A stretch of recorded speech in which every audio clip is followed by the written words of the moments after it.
We start with a shot of Piltover in the distance. With its bright lights and kingdom-like architecture, the shot gives it a sensation of being some sort of glowing metropolis. But as the camera zooms out and the focus changes, we see there's an unmaintained fence separating us from the city. We're not in the metropolis, just in view of it, and wherever we are is nowhere near as pristine. A few more establishing shots allow us to get a clearer picture of where we are. The bridge that separates the overcity of Piltover and the undercity, which would later be known as Zaun. One of the shots shows a sight of lanterns and pictures, a clear indication of a memorial. Given the rebellion that happened, this must be casualties from Zaun. We're on the Zaun side of the bridge.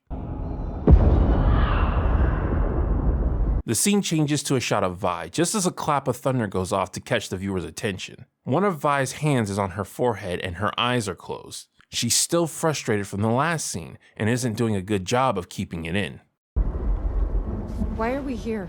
Ironically, the question Vi asks is the answer for the audience. Vi isn't here by choice. Someone has brought her here. The shot immediately cuts to Vander, giving us a little time to guess whom she might be talking to. Vander and Vi are facing each other from opposite sides of the walkway, symbolizing the current rift between them. In this shot, we can see the foreground lit and extremely detailed, while the background does nothing to catch the eye. We're meant to pay attention exclusively to these two characters and what is happening here. They begin talking to each other, with Vi saying her piece first. What I don't understand is how you can work with them. Vander's face remains still until Vi mentions he's working with the enforcers. There's a slight twitch of surprise, but it remains firm. He's shocked to find out she knows this information, but his resolve hasn't been shaken. He still stands by his decisions. The camera turns to Vi as she makes her case. Her hood is up, most likely due to the rain. Her eyes are rounded and glistening. As she makes her case, she's on the verge of crying from the sheer amount of frustration she's feeling. By the end of this scene, Vi will be proven wrong, but we are not meant to think less of her for her opinion. We are meant to understand her frustration and sympathize with how unfair her life has been.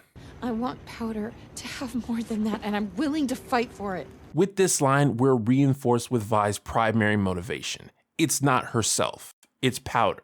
Her frustration comes from wanting a better life for her sister. Immediately when she says she's willing to fight, the perspective shifts to a farther shot, putting the memorial in view. Vi is on the same side as the memorial, symbolizing she's just like the people who died all those years ago. This also shows that Vi is on the side of the people of Zaun, who want to fight against Piltover yet again. Unlike Vi, Vander has no memorial behind him. He is isolated in his way of thinking. We also see that Vander is leaning up against a railing that separates the walkway from the main road. This could represent Vander's position as a fence sitter, but more than likely it symbolizes that Vander is acting as a barrier himself, protecting people from the much greater danger that lies behind him. So was I. I was angry, just like you. As Vander begins speaking, Vi's body language shifts from aggressive to firm. She looks down and to her right because she doesn't want to listen to what Vander has to say. In her mind, she is right, and so she has shut herself off from Vander's speech. She crosses her arms, forming a physical barrier between her and Vander. This is opposite of Vander's body language, whose entire posture is open because he's revealing himself to Vi. I led us across this bridge. If I hadn't, your parents would still be alive. At the mention of her parents, Vi's eyes meet Vander's. That detail has gotten her to start listening and consider what he has to say. I know you want to hurt the Topsiders for what they've done to us. But who are you willing to lose? Milo? Clagger? Powder?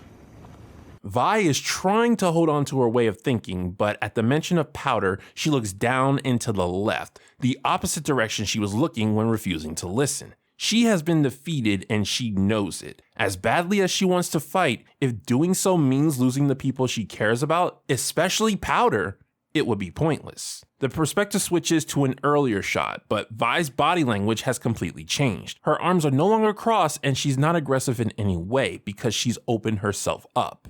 With Vi in a less aggressive state, Vander moves to the other side of the walkway, symbolizing where he truly stands in this situation. Now that Vi understands his perspective, she can see that he isn't standing against her. Vander is on her side, as well as the side of the people of Zaun.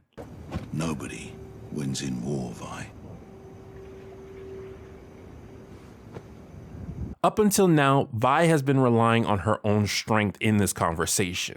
Now that she sees Vander's point of view, she leans up against him, showing she's relying on his strength. Vander is right, and that means Vi's actions have put herself and her family in a danger that she can't fight her way out of. She's completely in over her head.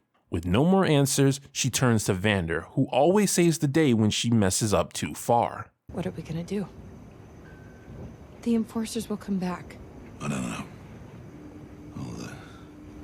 I'll figure it out.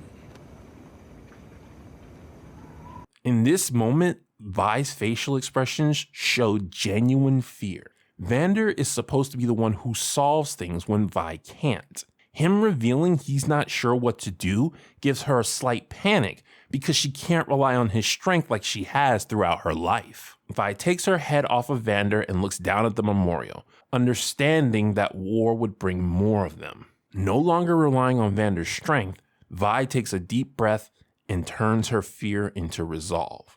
She has a plan.